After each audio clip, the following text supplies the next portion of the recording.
পছন্দের দেশি মাছগুলো এখন আর পাওয়াই যায় না, খুবই কম আর দামও অতিরিক্ত। আসসালামু আলাইকুম, কেমন আছেন আপনারা? আশা করি ভালো আছেন। আমরা আপনাদের দোয়ায় ভালো আছি। চলে আসলাম নতুন আর একটা ভিডিও নিয়ে আমার পেজ আছে সিম্পল লাইফ থেকে। তো আজকে আমি আমার হাজব্যান্ডের পছন্দের মাছ ভুনা করব, আপনাদের সাথে সেটাই শেয়ার করব। এই মাছটা হলো ব্যাং মাছ। অনেকে হয়তো খায় না বা পছন্দ করে না। এই দেশি মাছের মধ্যে এই ব্যাং মাছটা আমার হাজব্যান্ডের বা আপনাদের ভাইয়ের অনেক পছন্দ, আমারও পছন্দ। আর এই দেশি মাছগুলো এখন খুবই পাওয়া কম যায়, আর পাওয়া গেলেও অনেক দাম, অনেক। আমি আজকে এই মাছটা 900 টাকা কেজিতে নিয়ে আসছি। তো এখানে আমি হাফ কেজি মাছ নিয়ে আসছি। তো আজকে এই মাছটা আমি ভুনা করব। তো কীভাবে ব্যাং মাছটা ভুনা করি আপনাদের সাথে সেটাই শেয়ার করব।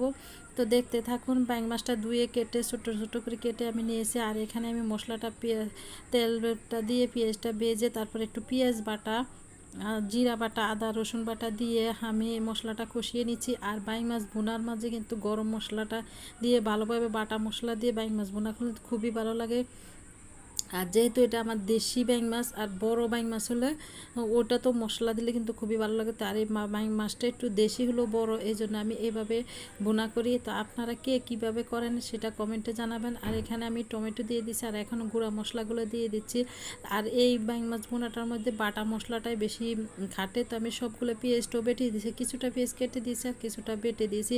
আর টমেটোটা আমার গাছে ফ্রোজেন করা ছিল, সেই টমেটোটা আমি দিয়ে দিলাম। এখন দেখেন মশলাটা আমি একটু একটু পানি দিয়ে কষিয়ে নিচ্ছি। তো মশলাটা ভালোভাবে কষানো হয়ে গেছে। এখন ধুয়ে কেটে রাখা যে বাইং মাছগুলো ছিল, আমি এখানে যে হাফ কেজি বাইং মাছ পুরাটাই ভুনা করে নেব। যেহেতু আপনাদের ভাইয়া পছন্দ করে, আমারও খুব পছন্দ, তো এই জন্য আমি সবটাই ভুনা করে নিচ্ছি। তো মাছটা দিয়ে এখন আমি একটু একটু করে কষিয়ে নেব। এখন আর পানি দেব না, মাছটার কাঁচা গন্ধটা চলে গেলে। আর বাইং মাছটা আমি কখনো ভেজে ভুনা করি না, এভাবে ভুনা করি। এভাবে ভুনা করলে খুবই ভালো লাগে। আর ভাজলে মাছটা কিন্তু শক্ত হয়ে যায়, আর খেতে তেমনটা ভালো লাগে না, এই জন্য আমার কাছে ভালো লাগে না। তাই আমি যে মাছটা একটু একটু করে কষিয়ে নিচ্ছি, আর কতক্ষণ পর পরে আমি একটু করে নেড়ে দিচ্ছি। এভাবে মাছটা মোটামুটি সিদ্ধ হয়ে গেছে।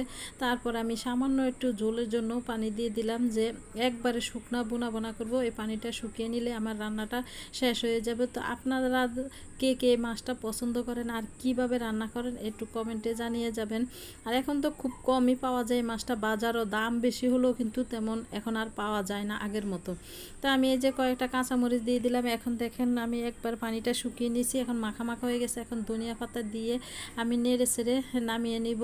আর আপনাদেরকেও ফাইনাল লুকটা দেখাচ্ছি। তো ভিডিওটা ভালো লাগলে লাইক শেয়ার ফলো দিয়ে পাশে থাকবেন। পরবর্তী ভিডিও দেখার আমন্ত্রণ রইল।